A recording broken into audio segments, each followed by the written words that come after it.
a year fixed term under the Okay, 1193 based on your assessment, mas maganda ba talaga itong Oh yes, veteran of fixed yes. Nakita ko yung advantage. No? Kanina I was looking at the different chiefs of staff, yung mga terms nila, may mga 2 months, may 3 months, may 6 months, 8 months. Usually wala ka masyadong nagagawang substantial.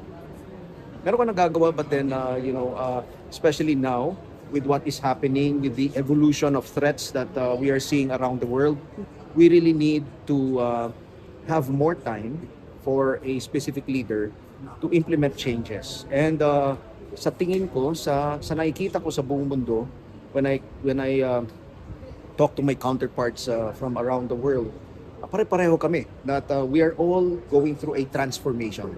Kasi nga nagbabago yung anyo ng gera.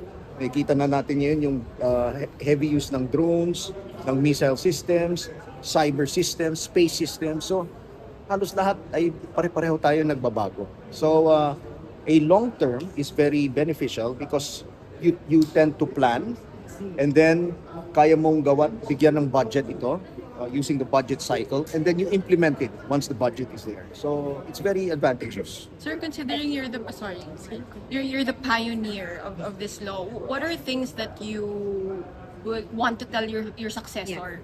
Na parang ito dapat yung ginawa mo sana sa start pa lang ng term mo. Okay. Yung ginawa ko sana. Oh, things you wish you did right away or you did it all. It's really the most important thing is really to look at the situation and plan for the future. Plan for the future, because if you start acting once the threat is there, it's too late. It's too late. For instance, we are now planning to create our space center, which will eventually evolve into a space force or a space command. Now, sabi ng mga tao, bakit kailangan natin? Wala naman tayong satellites. Now, if we wait for the time that we will have our own satellites, which we will, in fact, we are already planning and we already have a budget for that. If we wait for that time when we actually acquire our satellites, it will be too late if that's the only time that we create a unit. So as early as now, ginagawa na natin yung unit. Anyway, meron naman na tayong mga services that we are tapping in order for us to be able to take advantage of space technology. Sir, separate branch ito? Or is this going to be a separate branch or a unit No, within the Air it Force? will be a center.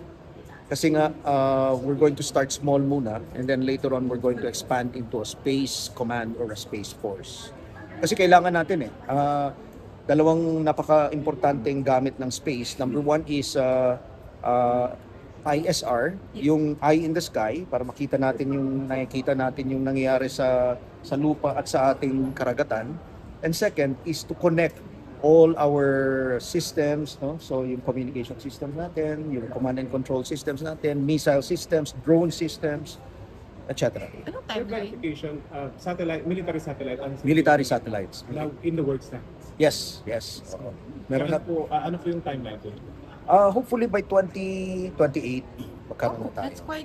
Yeah. May funding na. May funding nang inapprove si President for that. In fact, utos po ni Pangulo ito nung December command conference natin. No, during the year-end 2025 command conference, sabi niya, why don't you have your own satellites? So from that guidance, we started planning. We presented it to him today, to the President today, na it's already in the works. Yung utos niya nung December, ginagawa na natin. Sino po partner natin dito? Philippine Space Agency ang partner natin dito because they already have the GEO satellite. So siguro tayo baka we will start with the low orbit satellites muna. But this will all be interconnected. So makikita mo talagang forward looking na tayo sa Armed Forces of the Philippines.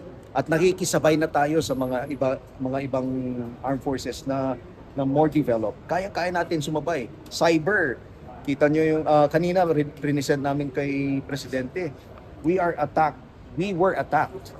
Cyber attacks for more than 3 million times since January of this year. And we have been successful in preventing the attack, the intrusion into our system. So ganun po kagaling yung ating mga cyber warriors, and later on yun nga, we're moving really very fast in terms of our modernization. So yung susunod na chief of staff ay dapat mabilis rin yung kanyang pag-adopt ng technology.